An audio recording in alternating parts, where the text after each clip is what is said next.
bienvenue dans votre émission, le Made in Guinée. Aujourd'hui, pour inviter, nous avons un entrepreneur aguerri, un jeune du nom de Thierno Sala, qui gère l'entreprise SMS, Sala Multiservice. Monsieur Thierno, bonjour. Bonjour. Soyez la bienvenue dans l'émission Le Made in Guinée. Toujours un plaisir d'être là. Alors, parlez-nous de vous. Je m'appelle Thierno Sala Diallo, j'ai 28 ans. Je suis économiste de formation. J'ai lancé Sala Multiservice. C'est une entreprise qui évolue dans le domaine de la propriété et des services divers. Et j'ai aussi lancé il y a 2 mois SMS Tech. SMS Tech est une entreprise qui évolue dans le commerce général, notamment la commercialisation des produits électroménagers, des produits électroniques. Nous importons des appareils de l'Inde, des États-Unis. Nous sommes aussi dans tout ce qui est transfert d'argent et le développement web, le tourisme, logistique et voyage. Donc globalement, c'est mon CV entrepreneurial. Le CV entrepreneurial, il est très riche. Il est très riche parce que tout à l'heure, je voulais venir à savoir c'était quoi SMS, parce que juste à entendre le mot, tu te demandais c'était quoi. Mais nous l'avons compris, Sala Multiservice, c'est une société de nettoyage, mais aussi de commercialisation de technologies, d'appareils de nouvelles technologies, si j'ai bien compris. Bon, il y a deux. Ah. Comme beaucoup le disent, ils me disent pourquoi pas SMS Group? Je dis non, ça peut venir. Il y a SMS qui est spécialisé dans le nettoyage. Vous savez, le nettoyage, c'est un abus de langage. En principe, on parle de propriété. Donc, c'est ton secteur. Mais aujourd'hui, en Guinée, tout le monde parle nettoyage. Nous aussi, on fait avec parce qu'on ne peut pas entreprendre sans prendre en compte l'écosystème. Sinon, en principe, on nous appelle les entreprises de propriété parce que le nettoyage en tant que tel est une partie intégrante du secteur de la propriété. Parce qu'il y a la désinfection, il y a l'hygiène, il y a la désinsectisation, la dératisation, il y a l'assainissement. Donc tout ceci entre dans le cadre de la propriété. Le nettoyage est une partie intégrante. Donc ça, c'est SMS. Maintenant, SMS Tech, c'est une entreprise. Vous savez, je suis familiarisé à SMS. Beaucoup m'appellent Monsieur SMS. Donc pour toujours continuer dans ce domaine, j'ai juste ajouté le Tech, transfert d'argent électronique, électroménager, tourisme. Donc le Tech, ce n'est pas Tech en tant que technologie, c'est le Tech TEC. Donc chaque lettre a toute sa signification. On veut savoir les significations de toutes ces lettres. Bon, le T, il y a transfert d'argent, il y a tourisme. Dans le EC, il y a électroménager, électronique et tout ce qui s'en suit. Intéressant. Alors, si j'ai bien compris, vous êtes gérant de 2 entreprises. Exactement, 2 entreprises. C'est bien. Un établissement et une entreprise unipersonnelle. Unipersonnelle. Une société unipersonnelle, une SARL. SMS Tech est une SARL. Intéressant. Vous êtes aujourd'hui homme modèle pour beaucoup de jeunes à travers tout ce que vous faites. Mais ce n'est pas sans savoir que pour être ce modèle que vous êtes aujourd'hui, il y a des défis que vous seul arrivez à relever du jour au lendemain. Est-ce que vous pouvez nous parler des défis majeurs que vous rencontrez à être un entrepreneur guinéen? Bon, je pense que dire modèle, c'est juste un peu trop dire. Peut-être je suis un aîné dans le domaine entrepreneurial, mais il faut toujours comprendre que les modèles existent. Bon, les défis, je pense que ce sont les défis d'abord d'être guinéen. Être guinéen aujourd'hui parce qu'on est un petit pays. Petit pays en économie, vous le savez, c'est un pays dont les prix n'ont pas une influence dans le monde international. Donc je pense qu'entreprendre en Guinée, c'est le premier défi, c'est de faire être guinéen. Entreprendre en Guinée, c'est un premier défi. Le défi, c'est un défi de reconnaissance. Le défi, c'est un défi de croyance en la qualité de ce que tu fais. Lorsqu'on a un pays qui n'a pas un branding au niveau international et qu'on se réclame en tant qu'entrepreneur, il y a un doute que les partenaires émettent. Et aujourd'hui, si on veut entreprendre à vase clos, c'est-à-dire dans un cadre géographique restreint, je pense que ça va être compliqué. C'est pourquoi moi j'ai une grande ouverture parce que je discute et puis je collabore avec beaucoup de personnes à l'étranger. Donc c'est le premier défi qu'on a. Le premier défi, c'est le défi de prouver aux gens qu'en tant que Guinéen, on peut faire de la qualité.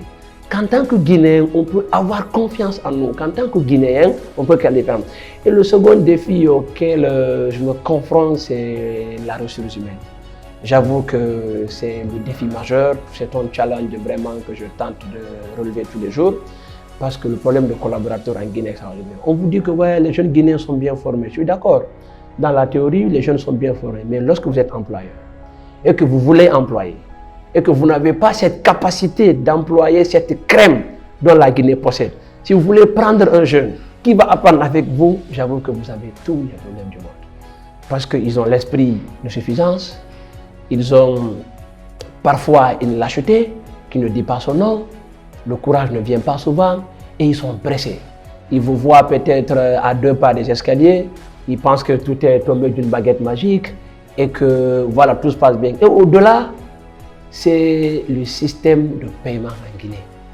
Ça, c'est un problème majeur auquel moi je suis confronté et bon, nous sommes confrontés. Aujourd'hui, on a un État qui n'est plus crédible. Vous partez dans une banque, j'ai besoin d'être accompagné parce que je sers l'État, les banques disent je ne prendrai pas. Parce que l'État n'est pas crédible. La dette intérieure est arrivée à un niveau extraordinaire. Les gens ne respectent plus les délais de paiement. Et en tant qu'entrepreneur, le cash n'est pas toujours là. C'est des engagements. Tu as un bon marché, tu veux préfinancer le marché, il y a une période. Donc il y a le délai de paiement, tu te sers de ça, tu vas faire tes emprunts, tu fais les demandes d'accompagnement et après, ce n'est jamais assuré. Et même par endroit, cette pénalité de retard qu'on applique, et lorsqu'on essaie de l'appliquer au fur et à mesure, tu as tes clients qui te fuient. Nous sommes dans un pays où il faut se bagarrer tous les jours. La compétitivité qui est là, c'est autre chose, parce que la qualité du service et des produits ne sont pas mis en avant. Tous ceux qui viennent, ils veulent contracter avec vous, ont besoin de retour. Donc vous êtes obligé d'être parfois comme ces gens-là, parce qu'on ne peut plus vendre la qualité en quelque sorte. C'est vrai, on se bat tant bien comment on vend la qualité, mais de façon générale, tous ceux qui viennent vous voir, veulent qu'on avec vous, ils veulent que vous marchiez sur leur volonté, leur façon de faire, et ça devient très compliqué. Donc pratiquement, voici les défis qu'on doit relever en tant qu'entrepreneur. Pour résumer ce que vous venez de dire, les défis majeurs que vous rencontrez aujourd'hui, c'est cette confiance que devraient avoir les Guinéens pour les entrepreneurs guinéens et aussi les termes financiers, mais aussi humains, les ressources humaines. C'est ce que vivent beaucoup d'entrepreneurs, ce sont les défis majeurs pour certaines entreprises notamment. Alors pour ne pas parler que de défis que vous rencontriez, quel conseil aujourd'hui donneriez-vous à un jeune qui veut se lancer dans l'entrepreneuriat? Bon, je pense que le conseil qu'on donne aux jeunes, c'est d'être ambitieux. Je pense que moi j'ai la chance, j'ai collaboré avec pas mal de jeunes. J'ai appartenu à je dirais pas des groupes ou à des entités où par minimum il y a une interaction entre des dizaines de milliers de jeunes. Donc je connais un peu le problème majeur qui fatigue les jeunes en Guinée. Le premier problème, ils ne sont pas ambitieux. Je pense que si on veut conseiller à un jeune, c'est d'être ambitieux. S'ils sont ambitieux, ils se concoctent un plan de carrière, ils peuvent avoir une lecture directe de leur avenir. Et la seconde chose, il ne faut pas attendre. Moi, je suis d'une famille très pauvre, je ne dirais pas modeste, c'est pour un peu maquiller le français. Je suis d'une famille pauvre, je n'ai hérité de rien. J'ai commencé tout ce que j'ai aujourd'hui, je l'ai eu de par moi-même. Mais je n'ai pas attendu d'être accompagné. Je n'ai pas attendu les programmes que le ministère de la Jeunesse a mis en place. Je n'ai pas attendu qu'un oncle comme Aliko Dangote me cueillisse de l'argent. Je n'ai pas attendu de vendre une parcelle de papa ou de faire ceci et cela. Tout ce que j'ai pu construire, je l'ai fait. Pourquoi? Parce que je me suis lancé. J'ai été ambitieux, je me suis fait un plan de carrière et j'ai commencé avec les mains de bord. Aujourd'hui, il y a la technologie qui est à la portée de tout le monde.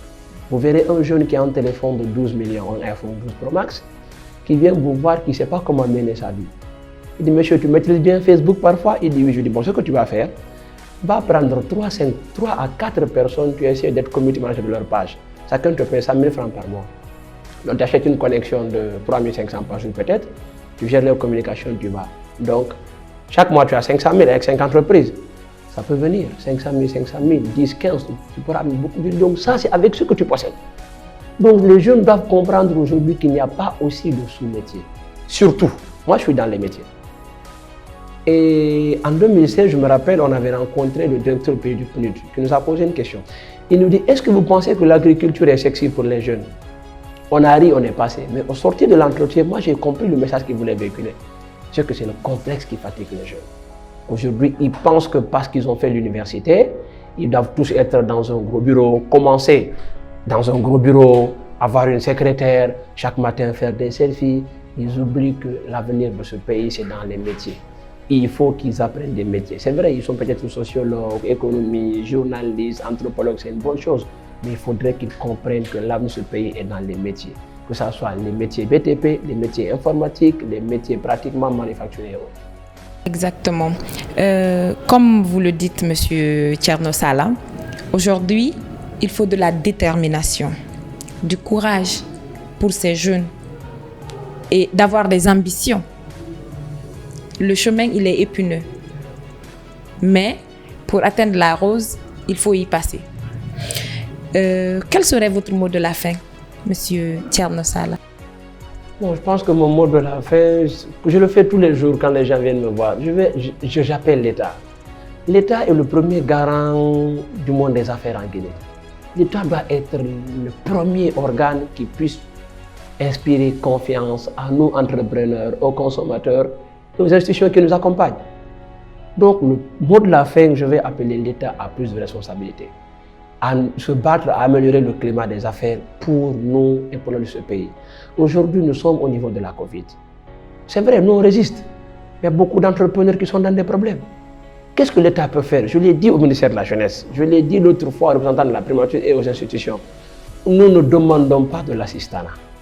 Nous demandons juste des politiques publiques qui puissent accroître la consommation. Lorsque la consommation est accrue, nous, on va beaucoup vendre. Et lorsqu'on vend, on va employer, on va aider les gens et on va épargner, le économie va se relancer. Et dire aux jeunes de ne pas attendre des financements des institutions. Lancez-vous, approchez vos aînés qui ont des entreprises, venez apprendre à côté d'eux, apprenez des métiers, lancez-vous seulement, après vous comprendrez le chemin de l'entrepreneuriat. Merci Thierno Sala. J'oubliais, on aimerait avoir un contact pour les téléspectateurs qui nous suivent au cas où ils auront besoin de vos services ou des produits que vous vendez. D'accord, nous avons des numéros faciles à retenir. Le premier numéro, c'est le 626 18 22 22. Il y a aussi le 611 10 15 15. 664 72 44 44. Donc je pense que sur ces trois numéros, à n'importe quel heure vous appelez, quelqu'un va vous répondre. Merci Thierno Sala d'être passé à cette émission Le Made in Guinée et à très bientôt pour un prochain numéro.